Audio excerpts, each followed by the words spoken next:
100% जो कमिटमेंट्स हमने बहनों के साथ की है वो पूरी होगी।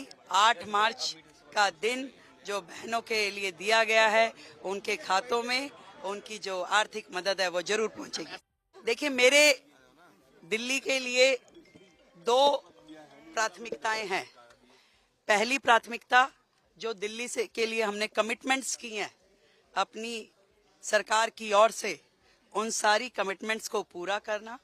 दूसरा, आदरणीय प्रधानमंत्री नरेंद्र मोदी जी ने जो दिल्ली के लिए विजन दिया है उस विजन को साकार करने में टीम मोदी बन के हमारे 48 के 48 विधायकगण काम करेंगे और टाइम बाउंड तरीके से एक एक कमिटमेंट जो हमने जनता से की है। গতকাল আপনারা জানেন যে একেবারে ঘোষণা করেছিলেন মমতা বন্দ্যোপাধ্যায় যে সিএ যদি হয় তাহলে এই কন্যাশ্রী লক্ষ্মীর ভান্ডারের যে সুযোগ সুবিধা সেখান থেকে বঞ্চিত হবেন সাধারণ মানুষ।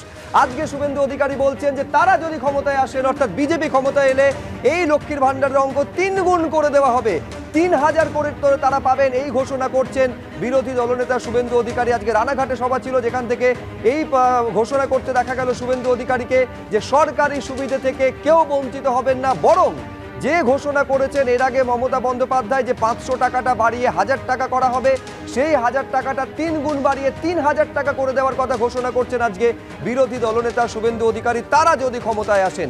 আমি শুরুতে আপনাদের দেখাতে চাইবো শুভেন্দু অধিকারী এই 3000 টাকা লক্ষ্মীর ভান্ডারে দেওয়া হবে ঘোষণা করতে গিয়ে রানাঘাটে সভা থেকে ঠিক কি বললেন দেখুন।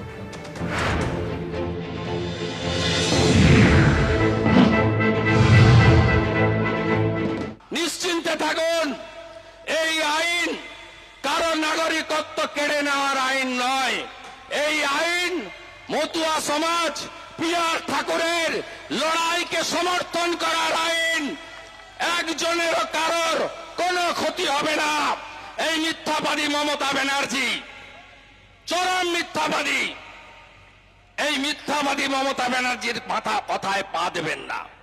বলছে আবেদন করলে চাকরি চলে যাবে, আবেদন করলে স্বাস্থ্যসাথী না ঘোড়ার ডিম, আর কি কি লক্ষ্মীর ভান্ডার। আমি চ্যালেঞ্জ করলাম মমতা ব্যানার্জি, হারিয়েছি তো আমি, আমার কাছে হেরেছে তো। আমি তো টেস্টেড, ট্রাস্টেডও বটে, তাই তো বিশ্বাস করেন তো? করেন তো বিশ্বাস? আমি কথা দিয়ে যাচ্ছি, ছুতে বলুন একটা মাকে লক্ষ্মীর ভান্ডার। ওটা কি মমতা ব্যানার্জির কি পৈতৃক সম্পত্তির টাকা নাকি? ট্যাক্সের টাকা। বিজেপি এলে আগে বলতাম 2000 করে দেবো, এখন বলছি বিজেপি সরকার করলে 3000 করে দেবো। 3000